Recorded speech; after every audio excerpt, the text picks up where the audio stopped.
And I used to go to do the run of the bulls for like about 30 years and stuff. Yeah, So we're obsessed. Me and Daisy are obsessed with Hemingway and the whole bull run and the Pamplona thing. Yeah, yeah. Did you ever experience any of Yeah, those? he goes all the time, this guy. He's been like what, 20 times to When? Pamplona? The 35, I think. 35 times. I first went in 1976, basically as a child. What, the running of the bulls? Yeah, in Yeah, and Spain. random. Yeah, yeah. But Really? yeah, I mean, the thing about that was that really shocked a lot of people was that I was the least macho and least physical person that they could imagine. So I was a skinny little kid. Sport, you know, if there were 23 kids and they were picking an 11 side to play football, I was the one who didn't get picked because I'm useless at sport. I'm really good. You're the manager. You'd be the manager of the team. Yeah, could be. No, so but I mean that's a bizarre story how that happened. So I went to college and I kind of dropped out after a couple of terms and I worked at a kind of men's outfitters and tailors. And I walked into the tea room at the tea break. And a big bullfighting poster. I'm not a bullfight fan, by the way. Big bullfight poster. But the party, though, oh. Right, yeah, exactly. Big bullfight poster. And then the assistant manager, it turns out, in the 60s, he'd gone over to Spain. This is a guy from the outskirts of Sheffield to try to become a bullfighter. Wow. That's hilarious. He didn't succeed. It's quite the process, I'm sure. It gets more bizarre from this point. He'd given that up. He occasionally went to Spain to watch bullfights, and he'd fallen in love with an English Mormon woman and converted to the Church of the Latter-day Saints. So he no longer drinks. He no longer took a turn. You know, he no longer drinks coffee. His name was David Cook. And he says to me, he said, Paul, you don't really belong here, do you? I said, well, I'm only going to work here a few months. Get some money together to go traveling. I'm going to Greece. Greece? What are you going to Greece for? You should be going to Spain. And basically, David said, you should be going to Pamplona. I've never went, but you go to Pamplona and tell me what it was like. So we went to Pamplona. I had a 3-day affair with a, friendly hand-holding, cuddling affair with a Spanish girl, which had to end. Nice. Let's go. Way to go, Paul. I like it. Which Jason, that had to end because her boyfriend, who was a police officer, arrived. Oh. Franco's only well. been dead like 8 months at this time. The police could do whatever they liked. Sure. And I just kept going back, and eventually taught English and met a whole host of characters. And one guy had a massive influence on me was a guy called Matthew Carney. He was an ex-Marine who'd led a platoon on the at the Battle of Iwo Jima. Actually, off of the boats, and his best friend was shot and killed.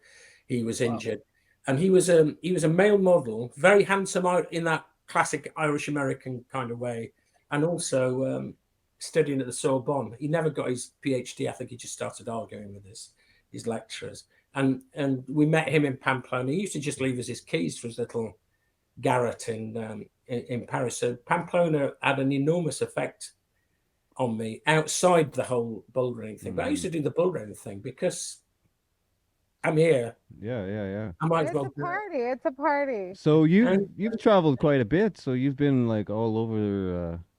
All over Spain. I'm not massively well traveled. I've been so only place, Europe. I've been to Nicaragua once. I was doing a gig, sort of interpreting for some European politicians on an election monitoring,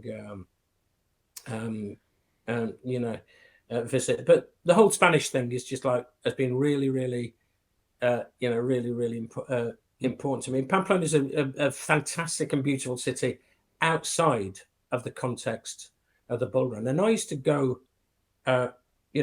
running bulls in some of the villages, because it's not just Pamplona that does it around there. So I spent all summer, every weekend.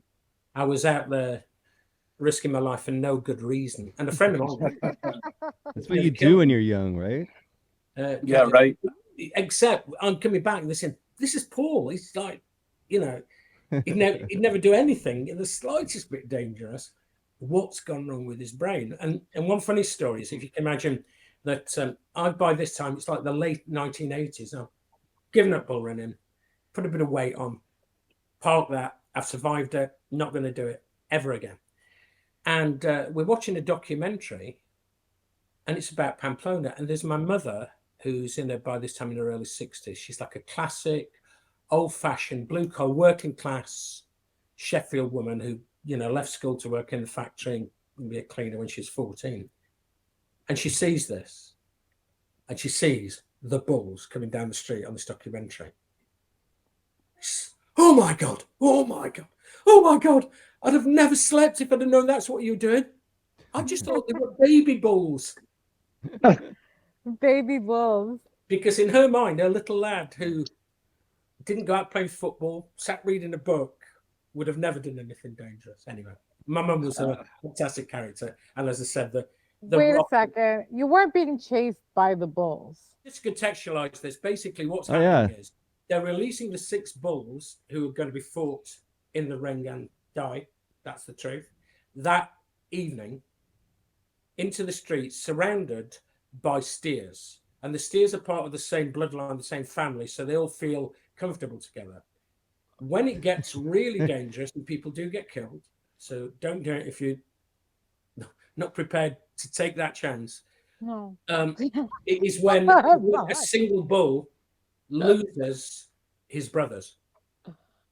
And then the bull charges. He lashes out and is scared. I don't do it anymore because I am. So Paul, have you seen some serious accidents in your 35 visits? I've not seen them, but I've been there when people have died. Yeah. Oh wow!